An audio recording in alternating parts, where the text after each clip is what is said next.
Hello, and welcome back to your Vibe Tribe. Hey guys, it's just me, Eliana. I'm flying solo today. Hi everybody, I'm Amanda and I'm super excited to be here.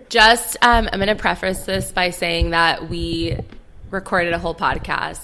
It did not save. So we're doing this, we're trying it again. This is round 2. But anyways, so I want to introduce Amanda Vazquez. I don't know if you want me to say Vazquez. How do you present yourself when you say your name? Either or. You say it either way. Okay. Yeah. I'm just going to say this is Amanda Vazquez. She's a psychospiritual coach. She's actually my ex-college roommate and also friend. So I'm going to let her introduce herself. Yes, again, I'm super excited to be here. Like you said, I'm a psychospiritual coach. I have a master's in psychology and spirituality from Columbia University, and I am currently a master's candidate in marriage and family therapy at the University of South Florida. I have so much training in the world of yoga and in meditation, and then I am also deeply immersed in the world of plant medicine. So basically just spirituality in general is the path that I have somehow stumbled upon. So I'm just living in it and breathing in it, and I love it so much. Well, I mean, that's a mouthful, but we're going to dissect everything that you just said. But I want to start from the beginning. So obviously, if someone looks you up on Instagram or sees you're like a psycho-spiritual coach, I mean, that's like not the end, but it's like what you're currently doing. But I wanted to kind of dive into like who Amanda was before you started doing this, or you started this like self-exploration. Who I was before. Okay, so I was a deeply conditioned undergraduate student giving into a reality that was not in alignment with who I feel I am at my core and who I am continuing to evolve into at my core. That's like my like short answer. What's the long answer? Ooh, okay. So I definitely feel like I was just conforming to the persona that I had worked so hard to create from. So generally speaking, they say like around 7 is when we really start to form this ego identity. And so from the age of 7, let's say, all the way up until like 22, I was just living and breathing in that space of who I pictured myself to be. And what that looked like, I guess, was when I graduated from high school, going straight into undergrad, feeling like I didn't have any other choices, feeling like that was the only thing that made sense because I had been told growing up, like, you're going to school, this is what you're going to do, you're going to study something.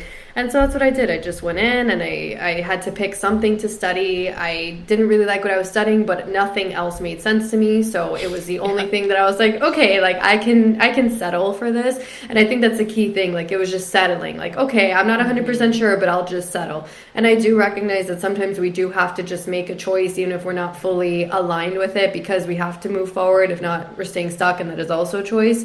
So I did what I needed to do, I think, to move forward. But I didn't ever feel like lit up necessarily by anything that I was doing. So I didn't feel like I was tapped into my intuition. I was conforming to ideals and standards that I thought I had to abide by because that's what had been shown to me through the media, through my parents, through the Cuban culture in Miami, in the school settings, etc. Yeah, it's kind of crazy. I mean, I relate to that too because when I was in college, same thing. I mean, no one told me, you're like, hey, Eliana, like my parents were like, you have to be a doctor, you have to study science. But I think you just slowly, like, you're like, oh, okay, well, I have to do something that's successful. Like, okay, my parents are immigrants. My mom can't afford to pay for my college. So I'm like, okay, I have to pick something because what else am I going to do? Like, what's the alternative, right? So it's like, okay, you have to pick something. And so then you're stuck doing something every single day that you're like, oh my God, why did I pick this? And then you're almost kind of like, well, I have to finish because now if I don't finish, now I'm a failure. And it's just like such a vicious cycle that just like engulfs the majority of people's lives that it's like wild. Yes, and that is very much, I think, what I was also caving into. My parents aren't immigrants. Well, technically my dad is, but he was raised the majority of his life in the United States. But my grandparents were. So my parents still had that first generation mentality, though, of like, you need to pick something, you need to make money. And even though they had the opportunity to receive an American education, they were actually not really like the typical like Cuban people in terms of them pursuing dentistry or becoming doctors. Like, they didn't feel like they had the academic capacity to do that. So then, because they chose professions that were actually in line with who they felt they were, but didn't make the kind of money that they wanted for the lifestyle that they wanted to live, they really pushed that idea on me. Like, you need to make money, you need to make money, you need to make money. And even when I'm saying it, like, that's my dad's voice. That's my dad's voice. Yeah. I remember our conversations in college, and you were like, I need to get a job. And my dad would tell me this. And I'm like, oh. Yeah. Yeah, so like that was the pressure that I had on myself. It was never this mentality of like, I need to learn who I am. I need to learn what I like. It was just like, I'm going to fit this mold so that I can make money right away. And I do want to make money, and I am going to keep expanding my abundance mindset, but it's going to be doing something that I feel is aligned with me, not anything I think I should be doing. Once you're shitting on yourself, like, you need to take a step back and reevaluate your life. So what was the breaking point then? So you went to school, you picked something you didn't like. When did the cycle stop, I guess?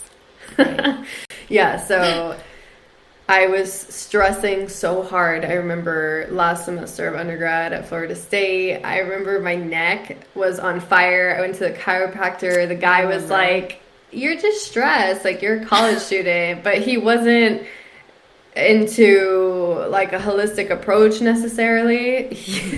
So I remember feeling, okay, well, like, this guy's a dead end. He's not telling me why I feel this way. And then I was ultimately, like, I even share that because what I realized was like, this physical pain is directly related to the stress that I'm putting on myself, because I'm putting so much pressure on myself to perform and to meet that mold. And the mold in my mind was, I need to secure a full-time job before I graduate from undergrad. And I had also told myself, I am never moving back into my parents' house. I'm never moving back to Miami. And so I put so much pressure to control everything. And when things weren't aligning in the ways that I wanted them to at all I could tell myself was, I'm a failure. I couldn't see that in those moments. That was something I realized afterwards. But instead, I settled for a full-time job in Miami, in Key Biscayne, that was in the hospitality industry. I did 8 weeks there. My feet were killing me. I was coming home. The sun was down already. I would wake up. I would make the sun was gone, and I remember feeling like, this can't be my life. Like I'm coming home. The sun is gone. Like, what is life? Like, what is like, this cannot be my life. I'm waking up. I'm working. I'm coming home. I'm eating, and I'm going to sleep. And if I'm lucky, I have like 1 hour to exercise, which was my main priority at the time. And it's still probably a struggle. Like, you have to get up and, okay, I have to do this. Like, let's go. Right. And I was just like, why am I doing this? Like, who said I needed to be doing this? You know? And that's when one day at the hotel I was working at, dude, I got like, that hotel blew my mind. They gave you 6 days, 6 personal days off in a year. 6 paid. 6? That's it. That's it. That's crazy. That's actually crazy. Yeah. So because hospitality, they need you on like every holiday, on like everything. Exactly. So that place like blew my mind. If I had a doctor's appointment or something like that was already going to take up my personal time. So when do I ever have personal time? Like, it was just so ridiculous that I thought, like, I can't believe so many people in the United States are actually living these lifestyles, right? Yeah. And it was taking a toll on my mental health and my physical health, everything. So that was when I had a literal breakdown, because I hated my job. I was having a lot of relationship problems at the time. And I just hated everything. I hated everything. And everything sucked. Everything sucked. Like that sometimes. Yes. Yeah. Everything sucked. And I remember, though, like, once I left that job, which is what I did, I was like, okay, I don't know what I'm doing in my life, but it's not going to be this. I quit on the spot. And I didn't even do 2 weeks, which I'm like super famous for at this point. Like, I hate the place so much. I'm not even fucking doing 2 weeks. I'm leaving.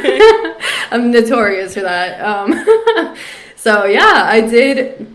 I did what I need to do. I quit. The next day I had an interview. I started the following week at another job full time. So it was like I was still meeting the mold, you know, like I wasn't failing in my mind because I was still working. And the crazy part is, though, is that I was living at home. Like, again, who's putting this pressure on me? Nobody. I don't have rent to pay. I'm 21 years old. 21 years old. Like, when I think back, I'm like, why? Who? You're so young. Like, relax. I'm like, what the hell? Like, what was I trying to amount to in my life? Like, I think I was fully convinced that, like, overnight success was a thing. And that I wasn't right, because you those see standards. it, right? Yes. You see it sometimes, so then you feel like, I have to be the same way or I'm failing. Yes. So it was just like, I'm done with that. I got something that was more aligned, so it was working for a vegan food and juice bar. So since I was obsessed with like health and nutrition at the time, that was one step closer to being more aligned. And yeah, that was definitely like one of the main turning points was that transition. First of all, how many people actually, like, it's so crazy because people, I see on the internet, people are like always like fantasizing about quitting their jobs.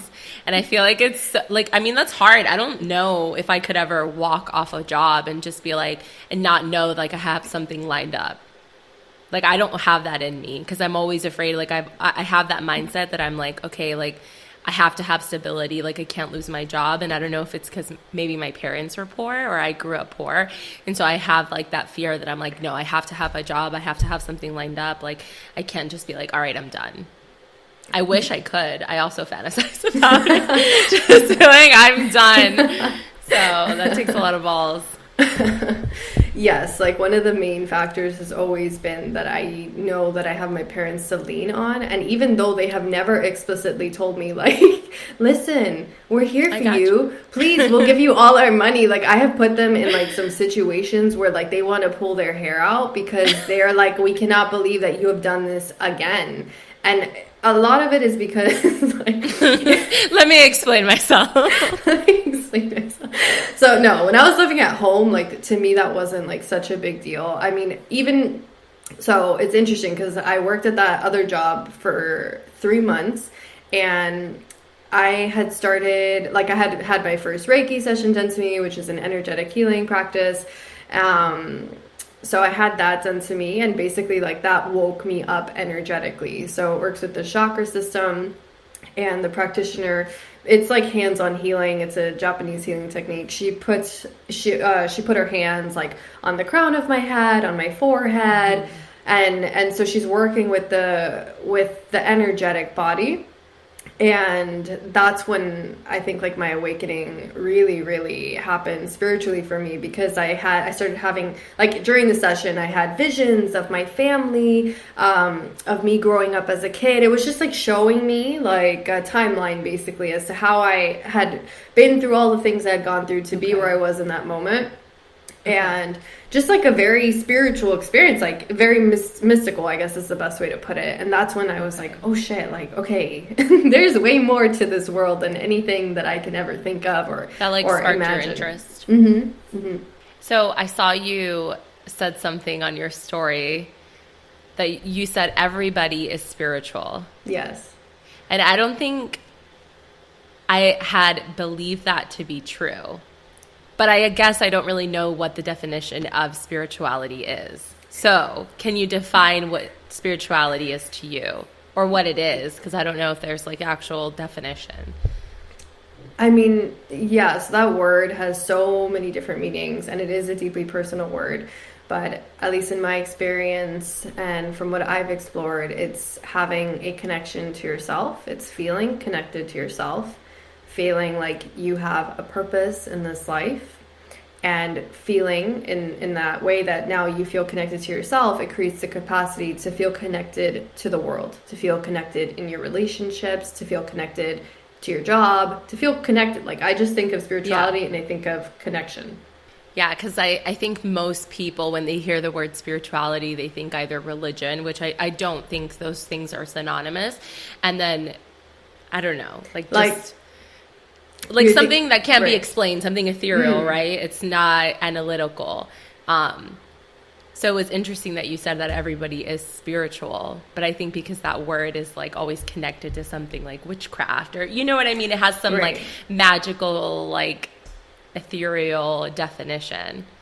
Yes. And that's why where I'm coming from, though, is I can expand on it. Basically, every human being, no matter what your belief system is, you are born, right, from a woman. And that in itself is like the greatest mystery, that between a man and a woman, this child is now being gestated in a woman's womb and then being birthed through a woman. So that in itself is already why we are inherently spiritual beings.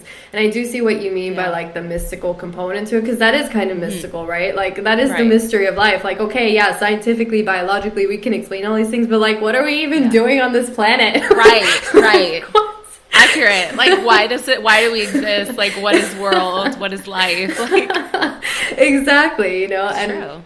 Yeah, but I do think that we are all spiritual beings, just because the fabric of our being is connected to everything in nature. And I don't know like the actual like numbers, the research or anything like that, but we are literally made of stardust. Like that is a fact. And if you Google it, there will be like a whole like physics explanation as to how we are made of stardust. So that is our spirituality. And we're all made of the same thing. Like we all have bones in our body. We all have skin. We all have our organs. And that's why we're all connected at that very baseline level. That level of interconnectedness is there. Everything else is an illusion. Like the color of our skin is an illusion. Economic status, all that stuff, like we have to deal with it, and we deal with the repercussions of all of it. But at the end of the day, at the baseline, like that's why we're all spiritual beings. We did at our baseline, like at our core, we are we all come from the same place. That is our spirituality. I love that. That's really interesting, because until you said that on your story, I was creeping. I was like, I never really would have thought of that. I'm like, yeah, I guess we all are spiritual if you look at it in that way. So that's really interesting. Well, I also wanted to talk about, because I saw you've been on obviously a lot of trips to Central America, and I just wanted to see if you could talk about it. I don't know if like your first trip, actually, if you could talk about your first trip, that would probably be, because I'm assuming that would be the most impactful one. Yeah, so my first one was in July, and I went to Ecuador. And I vision quested. And what that means in the tradition that I work with is that I committed myself to questing once a year for 4 years straight. So this was my first year questing, so I have 3 more years. Yeah, and the first year, and these vision quests take place all over the world, and they all have a different design. They all have a different format. So the one that I committed to, the first year is 4 days of questing. The second year is 7. The third year is 9, and the fourth year is 13 days. And you're on what year? So I just did my first year, so I did 4 days. And what that means by like 4, 7, 9, like what are we even doing? Basically, there is a camp out there in Ibarra, and I was on this mountain called Imbabura. And that mountain is very beautiful. These people have an organization with this camp set up there. So we had our tents, and then they have their bathrooms, and they have like a common dining room or whatever. I was there for like 19 days total, because it's this whole thing. But it's this whole thing. So yeah, I did 4 days though. Basically, they carve out like a plot of like a bed. Like they will like dig up like a bed space for you in this little area that's like on the mountain. Yeah, it's on the floor, but it's on the mountain, right? Okay. So the camp is on the mountain, and then within that property you walk maybe like 10 minutes of like a little mini hike, and then they've carved out like a plot for you. Sounds like I say plot, but that's not the right word. Like a spot, a plot of land, a plot of land to land. But basically, yeah, like they literally just like flatten out a piece of the land, which is where you're gonna lay down, You have your mosquito net. Like, you have a mosquito net if you take one. Wow. You have the clothes that you're wearing for those 4 days. You're not supposed to like take any other clothes with you. You're not supposed to take like toiletries or anything, like bare minimum, because the point is that we're like reenacting what a vision quest would have looked like 100 plus years ago, right? Which you're not taking your cute toothbrush. You're not like, you know, putting your lip balm on. Like, you're being weathered by the elements. You're in the elements. And so I went up there. Yeah, I went up there. You don't talk, so you're in silence. I'm not, like, there are other people who were, like, planted nearby me that I could hear them if they cough, but I couldn't see them.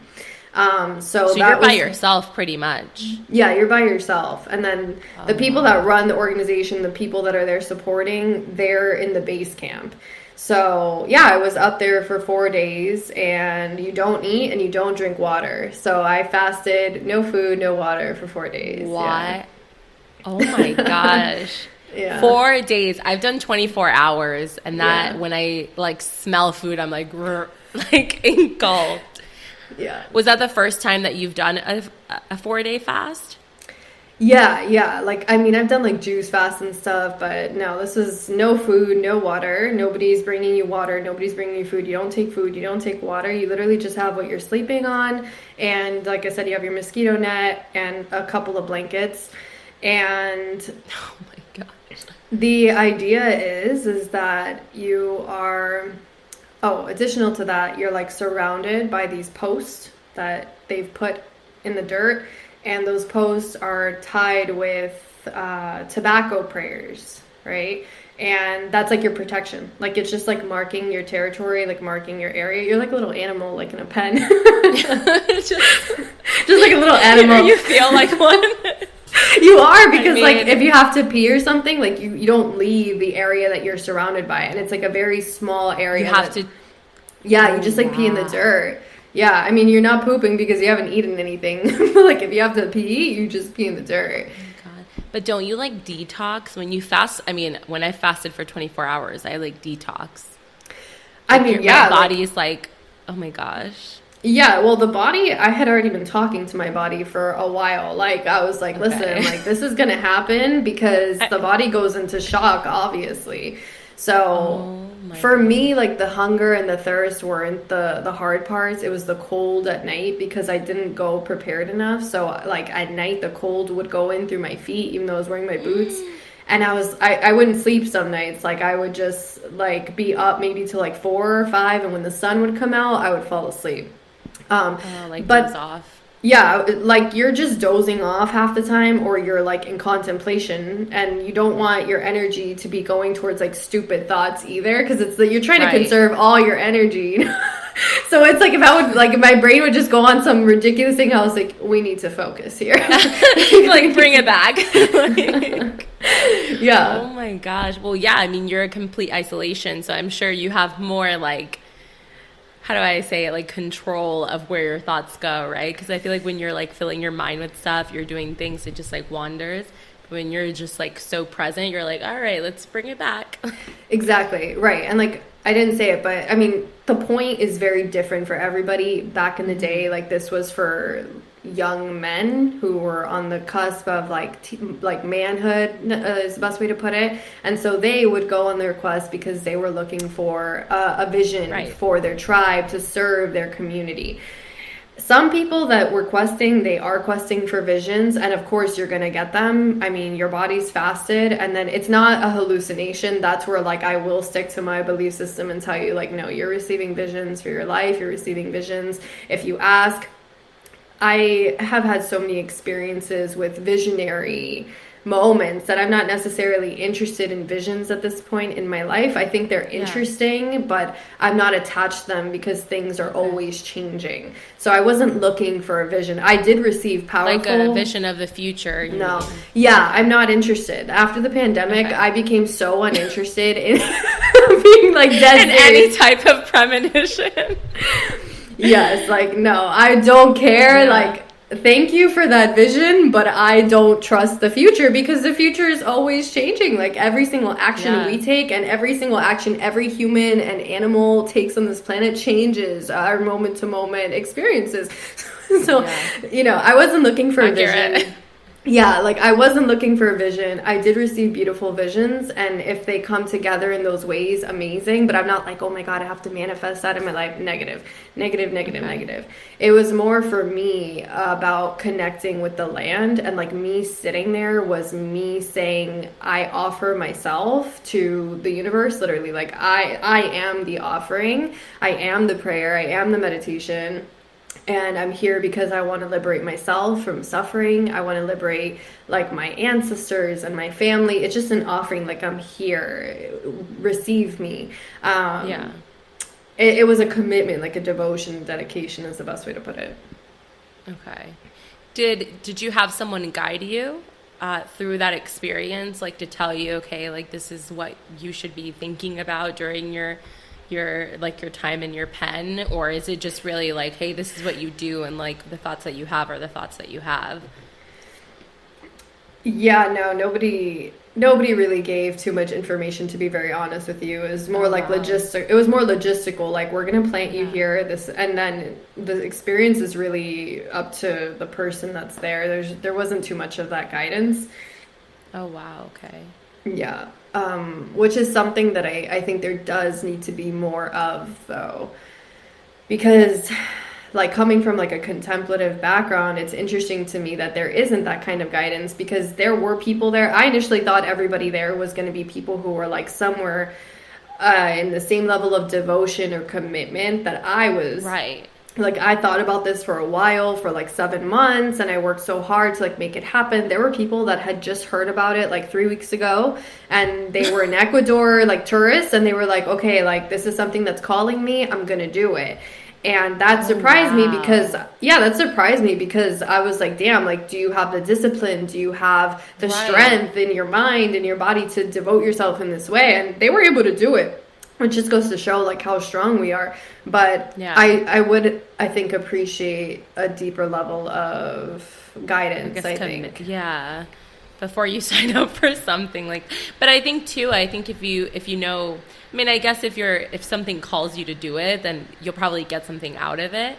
But if someone can guide you and tell you like, hey, like, like what are you trying to get out of it, right? Rather than just doing the experience, you probably would get more out of it. But I don't know, maybe not. Coming from like my very Western psych background, absolutely. And there isn't that integrative approach there. It's definitely more rooted in, I can't even say that it's like, oh, it's because it's rooted in tradition, because I feel like traditions also are there for guidance. I think it's just like the way that the people organize the camp, like that's not something that they're thinking about. Again, I think they're just Yeah. so focused on the logistics because there's so many people going up that they're just Wow, worried really? about, oh yeah, there's like, and they said this year there That's weren't very as many. surprising. Yeah, no, these quests are happening all over the world. The majority of them are happening in the summertime. And like, to give you an idea, I feel like there was like maybe I don't know, like 25, 30 people that quested this year. Not the 4 days. Like for the 4 days, I think there were like 12 of us in Oh, total. okay. Like the 4, the 7, the 9, the 13. Yeah, there were like maybe like 30 of us. And they said there's usually more, but people, because of COVID and all that stuff, they Right. didn't show up. Yeah. That's wild. 4 days. I mean, I'm sure I could do it. I mean, I have enough meat on my bones to support 4 days of not eating, but that seems like a lot. Wow. That's awesome.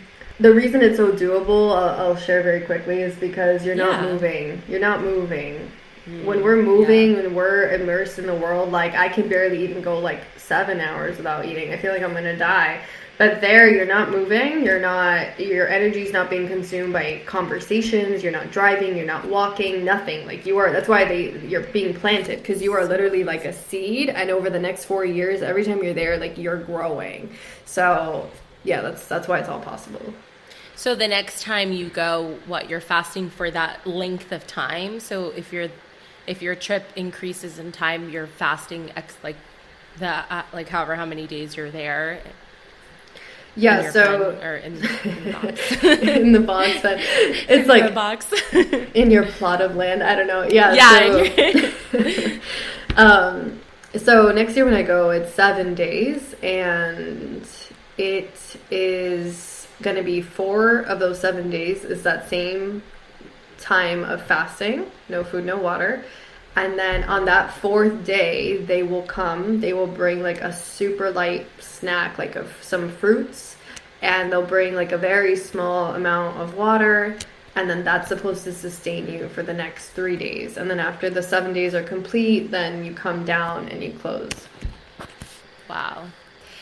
Honestly, though, I feel like we probably all need that, because especially nowadays, like, we just expect to be fed. Like, we just expect everything, right? We expect water to be available. We expect food to be available. So I'm sure it gives you a lot of gratitude, like, once you make it and you're like, wow, okay. Like, that water tastes so much better than probably any water you've ever had.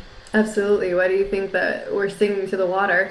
Because you know how important water is when you don't have it. That's something that most people in like first, I'm going to use this word, but like we don't think about it. Yeah, like in the US, let's just say like we're not even, water. Why would you be singing to water? Like you look like a psycho. No. Let me tell you something. Like this water is life. This water is life. That water is the reason we are here on this planet, is because of water. So yeah, we lose that connection, like that importance to it, because we just always have it. It's sad. Very, very sad. Okay, well, that's super interesting. So you mentioned plant medicine. So I did. What is that? What is that? Okay. Plant medicine. I'm sure many people think they are using plant medicine, but I don't know. What is that to you? Oh, shit. Plant medicine. Okay. Ooh, so when I say plant medicine, I'm referring to entheogenic plants. And these plants, well, first of all, entheogenic is when plants that are psychoactive are worked with to attain spiritual enlightenment, is the best way to put it, or to have a spiritual experience. And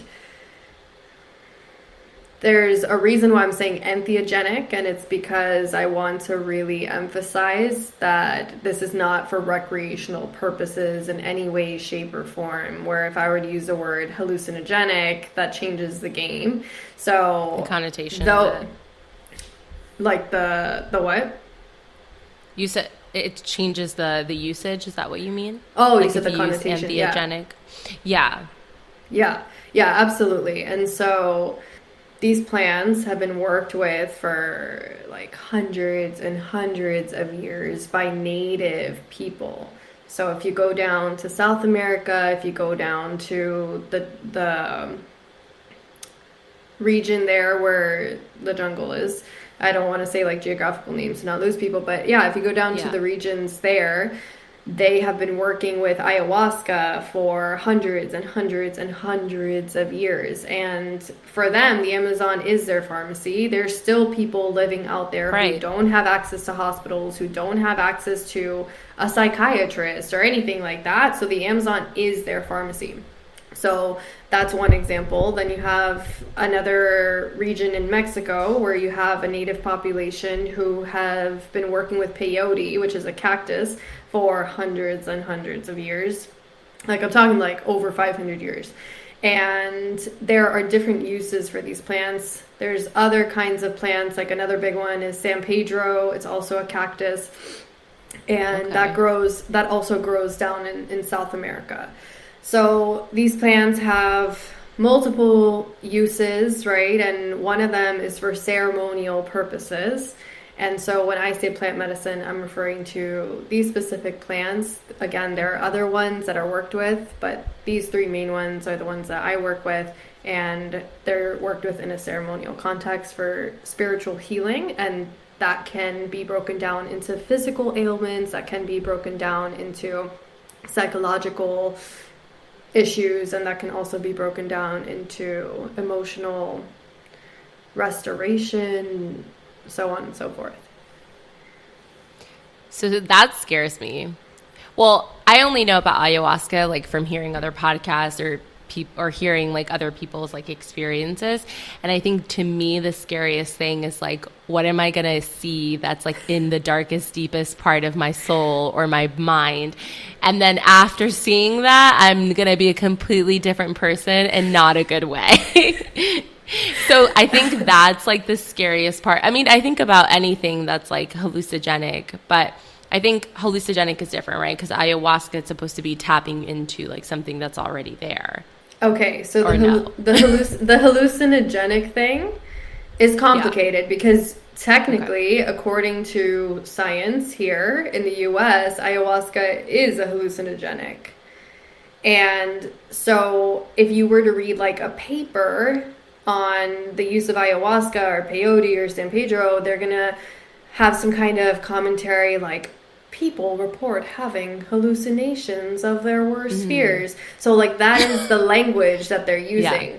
But if you sit with ayahuasca, you're going to know that that was not a freaking hallucination, that that was a visual experience that you received to show you some part of yourself, which is what you're referring to. Right. And there is the sacred geometry component that you do get, that you don't necessarily know like what you're looking at necessarily. So I could see how people say like, oh, we're hallucinating. But to me, that word is just not the word like you would use, because there's something so specific about what's being shown to you, even if you don't know what you're seeing, but you can feel it at the intuitive level that these are codes, these are messages being literally like sent to you for you to receive at the energetic level. Still sounds so scary. I mean, I think, and that's another thing you mentioned, that people abuse those type of or plant medicines. And I think it's like, not everyone should just be taking ayahuasca. Like, I'm sure you need to be at a certain level and be prepared to experience whatever you're going to experience before you just jump into that. Or can anyone just be like, all right, I'm ready for an ayahuasca trip, like, let's go? Yeah, so there's anybody, I think at any point in their life, if they feel called and they want to go and have their experience, by all means, they can have their experience. And what is going to dictate that experience is dependent on so many variables, so many factors, that it's very hard to say or guarantee that they're going to have an amazing experience or that they're going to have a terrible experience, and that if they do this, and this, everything will be great. Like, there's too many factors, and sometimes you might have an experience that wasn't amazing, but it was what you needed. Not that it was like traumatic and that you never want to drink ayahuasca again. That's not what I'm talking about, but something where you really saw a lot of your own darkness, or you saw some ancestral stuff, and you were like, oh, like a little scared, like, you know, maybe you didn't want it, but it's what you needed to see.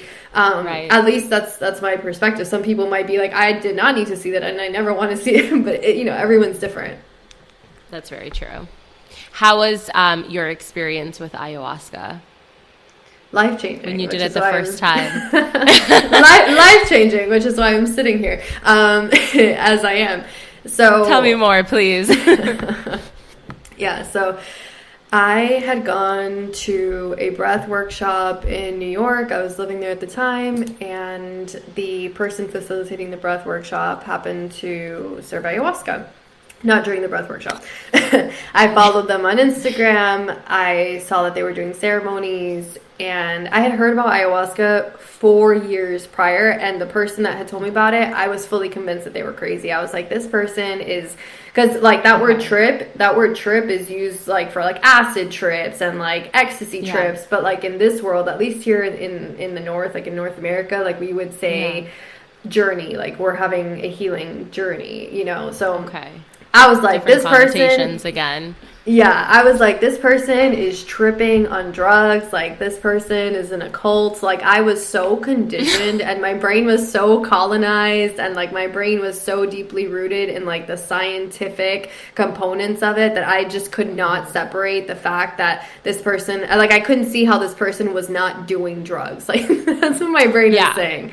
Right. So 4 years later, I'm like feeling that call. I had already done one plant medicine ceremony for like context, and it had been Okay. 4 years ago with that person that told me about ayahuasca. She had Okay. she had introduced me to a mushroom ceremony, and for some reason, like, that was less intimidating than an ayahuasca ceremony. But it's because I think, like, people here in the US, like, mushrooms are accessible to us, and Right. you know, like, it's just so different. Like, ayahuasca is like a whole other world, comes from literally another, like, it comes from South America. Like, it just sounded scary to me. So the mushroom ceremony was life-changing. It was so powerful. It was intense, but it was very beautiful. And it doesn't have the same purgative effects that ayahuasca or peyote or San Pedro do. So it's like a very clean experience, generally speaking. Super powerful. I remember, like, feeling connected and like very mind blown. It was very much like a unity consciousness experience with the mushrooms. Like, wow, like, I'm connected to everything. We are all interconnected. Like, we're all brothers and sisters of the earth. Like very, like, oneness was the theme. Okay. And then it also just brought me a lot of healing with my relationship at the time, like, teaching me that I can't control somebody else.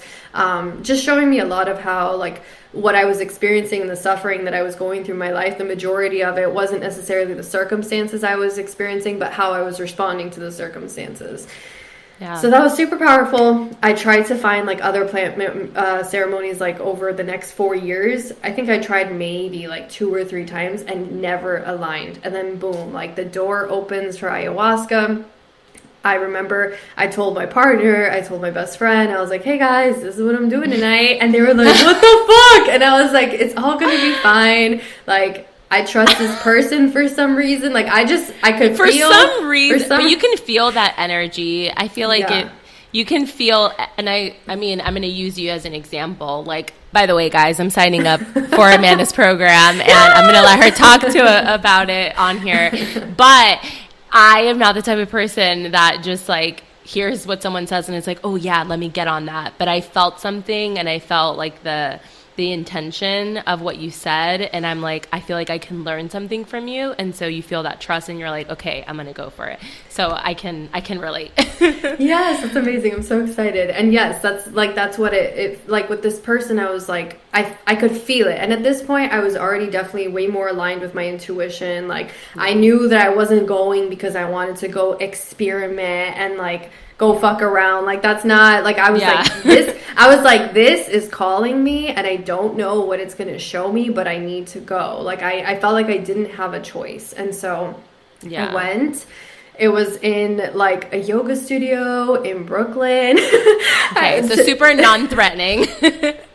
No, it wasn't like that. I do remember still being like, okay, who the fuck are these people? Like, am I gonna die tonight? I had seen some dumb documentary on it where, like, the guy went to Peru, and, like, one of his first nights sitting with some supposed, like, shaman medicine man, somebody had died. But, you know, knowing what I know... Well, yeah, I have heard of that too. But yeah, but it's very, very, very rare. And again, there's a lot of factors that can contribute to that. But this person made it very clear, like, as long as you're not on an SSRI, aka an antidepressant, and you've had that cleanse from your system over X amount of time, you're going to be fine. If you're on that, we're going to have problems because... Right. Of your body reacts differently. Yeah, it has to do with your liver, and the way the ayahuasca works with the liver, and the way the SSRI is working with the liver. It literally chemically creates death. And so, wow, I was like, okay, I'm not an SSRI. I'm gonna be fine. So, yeah. So I mean, I went in and I drank the ayahuasca. The ayahuasca is a very small amount typically that they serve you. That's how potent it is. So it's you have the ayahuasca vine, and that is brewed with chacruna, which is a leaf. And then they might add in, like, other leaves, but it's the chacruna that, when it mixes with the ayahuasca vine, creates the experiences that people have in ceremonies. And so you drink a very small amount. It's, like, literally like a shot glass worth of it. And that is all you need, generally speaking, for, like, 6 hours. And you will have an entire experience for that entire amount of time. And basically, it just, it shook me to my core is the best way to put it. It shook me to my core. But I needed it. A wake-up call. It was a wake-up call. Yeah, I mean, like what I remember the most, I've had a lot of other ceremonies, but I will never forget my first one, because I remember like the way this person facilitates, we're lying down, but the medicine like will move you. So like, I mean, your arms are moving, your legs are moving, because the spirit of ayahuasca is an anaconda, a serpent. And so oh my gosh, like my worst fear. So like literally like you have this energetic entity, like a spirit, coming through the room, and it will move through your, right? Because like we're energy. Like if you were to see us in I don't know what you would need to be able to see us in that way, but like if you were to like just imagine us as like particles, as like atoms, right? Like we're penetrable, right? Which is how a bullet can go through us, which is how a knife can go through us. So in that same way, which is how we feel the air on our skin, and we get like bone chilling cold, in that same way, like this spirit can move through you and move through your body. And it will, like, the serpents is associated with deep cleansing, like deep cleansing of the body. And it will literally move through your energetic blockages. If you have like physical pain, it will work to heal the physical pain, physical ailments in the body. Like it does everything it can to heal you on every level possible. And so it will make you sit up, it will make you lay down, it will move your arms, it will do all the things. Like you just become a puppet for 6 hours. Like that is the best way to put it. Gosh. And so that's why surrender is your best friend and your breath. Because if you're trying to resist that, you will create a shit show. I've seen people that get overwhelmed and then they start, I'm laughing, which it's not funny. Because you're still aware of what's happening. Yeah. So you're like, so you're feeling like your body move. Oh my. Yeah, no, you're aware. Like you're watching yourself go through this whole process. And so people get overwhelmed, or people are like afraid of what they're seeing, and they'll start like babbling like no, and like they'll start crying because they don't want to face themselves. And it's just like, you need to breathe, you need to stop talking, and you need to relax for a second, and just like, because when you do that, like you just start exacerbating effort. It's the fear, and that's really what like will dictate your experience. Fear is natural. I'm not telling anybody, oh, you have to be fearless. No, your fear is going to come, but you're going to have to let it go, because if you don't, you're just making it worse. So I remember, bitch, I don't know if I can do that. Well, I had no idea what I had signed up for. Like I had no idea like what it was. Nobody, even though I'm describing this to you, no words can ever encapsulate. But you what this went feels in like.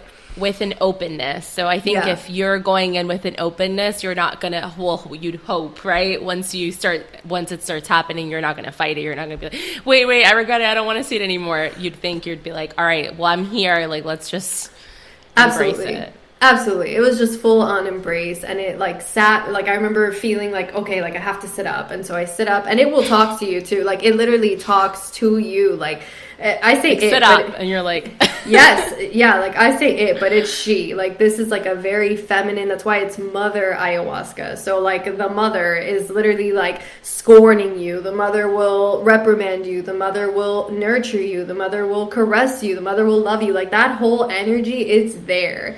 And so I remember like sitting up, and then it was just like, that's the loudest like voice I've ever heard in a ceremony, because it was like the voice of God, like you, like screaming at me, like, and it's crazy because it's in my world, like that's what's happening, but nobody else can hear that. Nobody else can experience that. So it's like so unique for each person.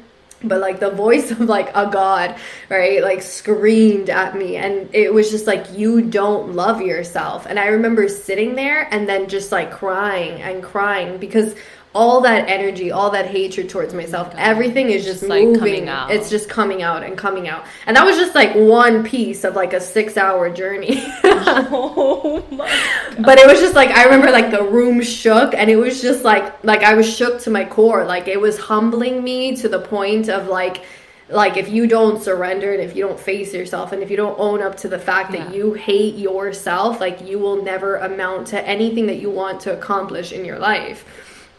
And I mean, that's like the main thing that I remember. Just one of the things that stood out to me. That's crazy. That is crazy. Yeah. Well, I mean, it's funny because I say, I'm like, oh my God, I don't know if I'm ready for that. I'm so afraid. But it's like, I'm afraid of what's going to come out of my head, right? But I'm sure most of those thoughts, I already know them. It's just hearing them back.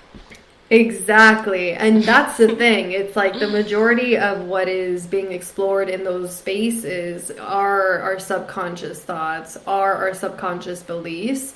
And then there are certain things in the unconscious realms that we have no idea that they exist and that they can be shown to us.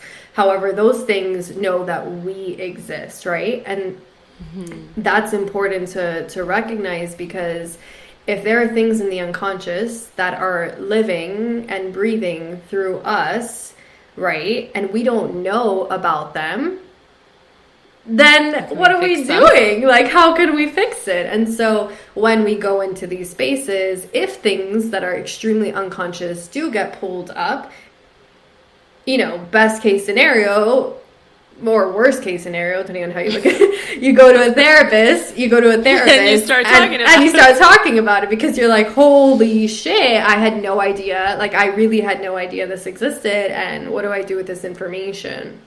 And that's why the integration part is so important.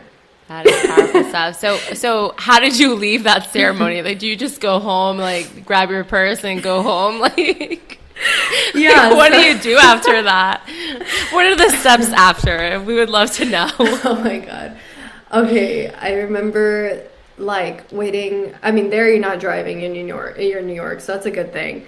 I remember, like, giving myself some time. Like, they close the ceremony, and then, you know, you have, like, a couple hours to do whatever you want. Ayahuasca ceremonies typically end, like, around 4 in the morning. They're different from peyote and San Pedro that end at, like, 8, 9, 10.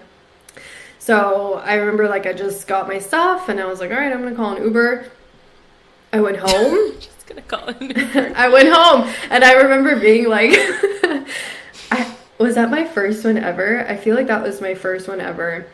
I think it was. I got to my apartment, like, to the door of the apartment, and it's New York, right? Like, I live on the 5th floor, and some guy walked by, and he asked me for money, because I lived on 2nd Avenue, and so what that means is there's just, like, a lot more foot traffic than on the streets, and he asked me for money, and I remember being like, oh my God, like, I'm not going to answer this guy right now. Like, I still have a bunch of ayahuasca in my system. Like, the like, compassionate part of me was like, I just want to give him, like, the 50 cents he's asking me for. Yeah.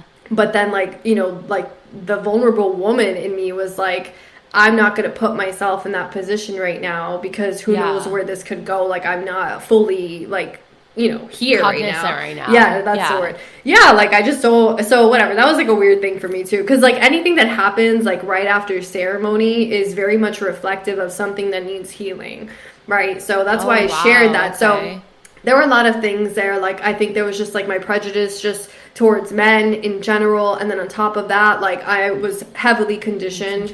Like, I was facing a lot of, like, my own, like, racial prejudice at the time. So I feel, and he was, like, a man of color, so it was, like, facing the man bias, facing the man of color bias, and then also just, like, not 100% sure if that's even like, is that even what I need to be? Is that really happening? What the fuck? I don't know. So then I was like, I'm going into my apartment, and, like, I'm opening the door, and, like, I went up super quick. I was like, I need to get. You're like, I gotta go. Bye. Yeah, I was like, no, and then I just went up the stairs. I was like, you know what? I can pay the price for that later in my life, but it's not going to be right now. Long story short, integration. I mean, yeah, integration's super important. I did do, like, a lot of journaling to document, like, because, you know, you'll get wrapped up in life again, and you will forget. You will forget. So I did, like, write down a lot of my stuff, and I did keep sitting in ceremonies. It's very different for everybody. Some people might sit in one time, they're good. Some people might sit in once a year, and that's, like, their yearly thing that they do. Then there are other people who feel the call, and, you know, it's different for everybody. But the thing is that I kept opening Pandora's box, like the first ceremony, then the second one, then the third one, then the fourth one. And then I did, like, a personal development program, and we were in this group call, and the mother wound came up. Like, women were all just talking about stuff that had come up with their moms, and like my throat was like so choked up, and I was like, damn, like I didn't know that I had all this inside of me. So along with like all of Pandora's box that I opened, plus that personal development program, I was like, I don't know that I can handle everything I've uncovered right now so intensely without a therapist.